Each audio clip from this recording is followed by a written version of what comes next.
Bismillahirrahmanirrahim. Assalamualaikum warahmatullahi wabarakatuh. Sebelum lanjut videonya, jangan lupa klik tombol subscribe, like, and share, dan bagikan kepada teman-teman kalian agar video ini bermanfaat bagi kita semua. Karena sebaik-baiknya manusia, ia mempelajari Al-Quran dan mengajarinya kepada semua orang. Dan jangan lupa tonton videonya sampai habis agar tidak salah paham.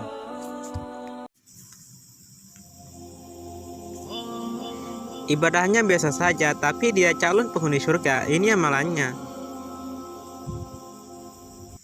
Dalam ceramahnya, Ustadz Adi Hidayat tentang seorang ahli surga yang disampaikan Rasulullah Shallallahu Alaihi Wasallam, seperti yang terkutip dalam hadis riwayat Imam Malik, calon ahli surga itu tidak begitu terkenal. Bahkan para sahabat Rasulullah Shallallahu Alaihi Wasallam pun tidak ada yang mengenalnya.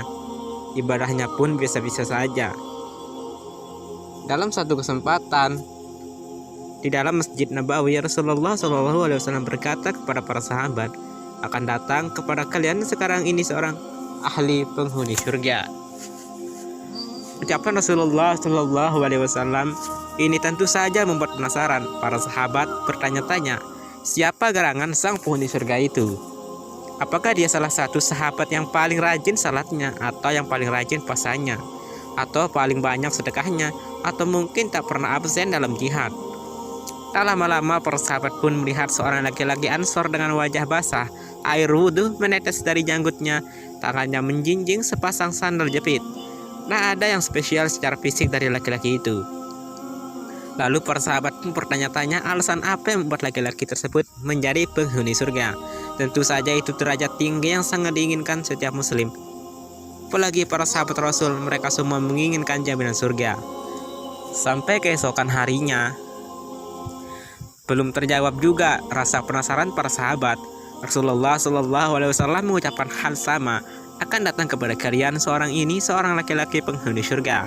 Para sahabat pun kembali penasaran, bertanya-tanya, siapa lagi yang bisa pastikan merasakan nikmat Allah Subhanahu wa taala yang kekal. Namun justru laki-laki dengan wajah basah wudhu dan membawa sandal itu lagi yang muncul. Para sahabat semakin bertanya-tanya, namun tak ada satupun yang berani bertanya pada Rasulullah Shallallahu Alaihi Wasallam. Hingga ketiga kalinya Rasulullah Shallallahu Alaihi Wasallam mengucapkan hal yang sama. Namun tetap saja muncul laki-laki tadi. Para sahabat yakin laki-laki itulah calon penghuni surga. Tapi tak ada satupun sahabat yang mengetahui alasan dibalik rahmat Allah memasukkan laki-laki itu ke dalam golongan yang selamat pada hari akhir. Namun mereka tetap merasa tak enak hati jika menanyakannya hal itu kepada Rasulullah Shallallahu Alaihi Wasallam. Tinggallah para sahabat terus diundang keingintahuan. Salah satu sahabat yang amat penasaran, yakin Abdullah bin Amr bin As, memilih inisiatif untuk mencari tahu sendiri. Hari ketiga setelah Rasulullah Shallallahu Alaihi Wasallam mengucapkan hal yang sama, Abdullah bin Amr bin As bermaksud mengikuti laki-laki itu. Ia pun membuntingnya hingga tiba di rumah calon penghuni surga itu. Abdullah berpikir bagaimana cara agar ia dapat mengetahui amalan apa yang mengantarkan pria itu meraih keistimewaan sebagai penghuni surga. Ia pun kemudian menyapa pria tersebut dan bermaksud meminta izin untuk menginap di rumahnya. Abdullah bermaksud tinggal di sana agar dapat mengetahui amalan si penghuni surga itu. Aku telah bertengkar dengan ayahku, kemudian aku bersumpah untuk tidak mendatanginya selama 3 hari. Jika boleh, aku ingin tinggal bersamamu selama 3 hari, ujar Abdullah kepada laki-laki itu. Si penghuni surga tersebut dengan senang hati menyambut Abdullah. Tentu silakan, ujarnya gembira. Maka tinggallah Ibnu Amr di rumah calon penghuni surga itu selama 3 hari. Selama 3 hari di sana, Abdullah mengamati setiap ibadah dan amalan yang dilakukan si calon penghuni surga itu. Hari pertama Abdullah tak menemukan adanya amalan spesial dari laki-laki itu. Hari kedua ibadahnya masih sama, tak ada yang istimewa. Hingga hari terakhir Abdullah tak juga menemukan ibadah yang luar biasa dari si laki-laki yang berhasil meraih keutamaan surga tersebut. Abdullah hanya yang melihat ibadah si laki-laki yang biasa, hanya menjalankan ibadah wajib saja.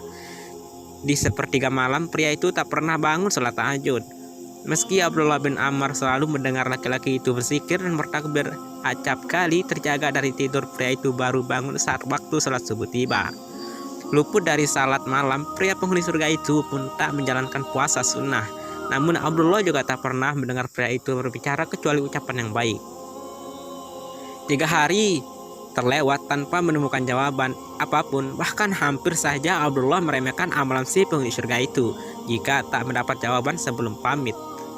Ketika izin pulang setelah menginap 3 hari, Abdullah mengakui maksudnya untuk mencari keutamaan amalan si laki-laki itu hingga beruntung menjadi salah satu penghuni surga Allah yang dipenuhi segala kenikmatan. Kepada pria itu Abdullah berkata, "Wahai hamba Allah, sungguhnya tidak pernah terjadi pertengkaran antara aku dan ayahku. Tujuanku menginap di rumahmu adalah karena aku ingin tahu amalan yang membuatmu menjadi penghuni surga. Sebagaimana yang disabdakan Rasulullah SAW. Aku bermaksud dengan melihat amalan itu akan menirunya supaya bisa menjadi sepertimu. Tapi ternyata supaya bisa menjadi sepertimu, kau tidak terlalu banyak beramal kebaikan. Apakah sebenarnya hingga kau mampu menyampaikan sesuatu yang dikatakan Rasulullah SAW sebagai penghuni surga?" Tanyanya. Laki-laki itu pun tersenyum dan menjawab, "Ringan, aku tidak memiliki amalan kecuali semua yang telah engkau lihat selama 3 hari ini." Jawabannya itu tak memuaskan hati Abdullah bin Ammar. Namun ketika Abdullah melangkah keluar dari rumah laki-laki tersebut memanggilnya, ia berkata kepada Abdullah, "Benar, amalanku hanya yang kau lihat. Hanya saja aku tidak pernah berbuat curang kepada seorang pun, baik kepada muslimin ataupun selainnya. Aku juga tidak pernah iri ataupun hasad kepada seorang atas karunia yang telah diberikan Allah kepadanya." Pendengar perkataan tersebut, takjublah Abdullah bin Amr bin As. Al-yakin sifat tak pernah iri, dengki, dan hasad membuat pria itu masuk surga. Ia pun malu karena banyak dari muslimin yang tak pernah memperhatikan akhlak tersebut. Tak hanya ibadah semata yang mengantarkan manusia merasakan surga Allah, tapi juga amalan kebaikan termasuk sifat dan akhlakul karimah. Kemungkinan amalan inilah yang membuatmu mendapatkan derajat yang tinggi. Ini adalah amalan yang sulit untuk dilakukan, ujar Abdullah, girang mendapat jawaban yang sekaligus pelajaran berharga. Tak sia-sia Abdullah menginap 3 hari bersama sang calon penghuni surga karena ia mendapatkan pelajaran yang amat patut dicontohi dirinya maupun muslimin secara umum. Berdasarkan kisah tersebut, banyak pelajaran yang dapat dipetik muslimin. Sifat hasad baik iri dengki sangat dilarang dalam Islam. Bahkan dari kisah ini, tanpa seorang tak pernah memiliki sifat itu merupakan penghuni surga Allah Subhanahu wa taala. Lalu Rasulullah SAW pernah bersabda, dari Abu Hurairah radhiyallahu anhu, ia berkata, Rasulullah SAW bersabda, kalian jangan saling mendengki, jangan saling najas, jangan saling membenci, jangan saling membelakangi, janganlah sebagian kalian membeli barang yang sedang ditawar orang lain. Dan hendaklah kalian menjadi hamba-hamba Allah yang bersaudara. Seorang muslimin itu adalah saudara bagi muslimin yang lain. Maka ia tidak boleh menzaliminya, menelantarkannya, dan menghinakannya. Takwa itu di sini beliau memberi syarat ke dadanya 3 kali. Cukuplah keburukan bagi seorang jika ia menghina saudaranya yang muslim. Setiap orang muslim haram darahnya, hartanya, dan kehormatannya atas muslim lainnya. Hadis Muslim nomor 2564. Sabda Nabi SAW, la tahzadu, artinya jangan sebagian kalian dengki kepada sebagian orang lain. Sifat dengki ada pada watak manusia karena manusia tidak suka diungguli orang lain dalam kebaikan apapun. Contoh sikap dengki antara lain usaha menghilangkan kenikmatan yang ada pada orang yang dengki dengan berbuat zalim kepadanya, baik dengan perkataan maupun perbuatan. Ini merupakan dosa iblis yang dengki kepada Nabi Adam alaihissalam ketika beliau mengungguli para malaikat. Karena Allah menciptakan beliau dengan tangannya sendiri, menyuruh para malaikat sujud kepada beliau, mengajarkan nama segala hal kepada beliau, dan menempatkan beliau di dekatnya.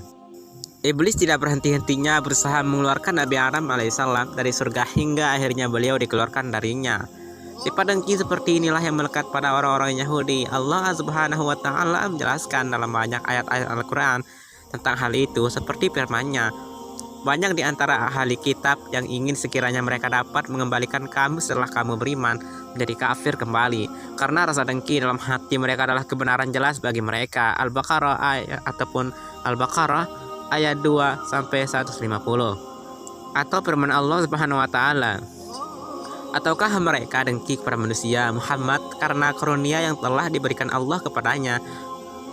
Imam Ahmad yang rahimahullah dan At-Tirmizi rahimahullah meriwayatkan hadis dari Az-Zubair bin Al-Awwam. radhiyallahu anhu dari Nabi Shallallahu alaihi wasallam, beliau bersabda, penyakit umat-umat sebelum kalian telah menyerang kalian, yaitu dengki dan benci. Benci adalah pemotong-pemotong agama dan bukan pemotong rambut. Demi zat yang jiwa Muhammad berada di tangannya, kalian tidak beriman hingga kalian saling mencintai. Maukah kalian aku tunjukkan sesuatu yang jika kalian kerjakan maka kalian saling mencintai? Sebarkanlah dalam salam di antara kalian. Wallahu a'lam bishawab.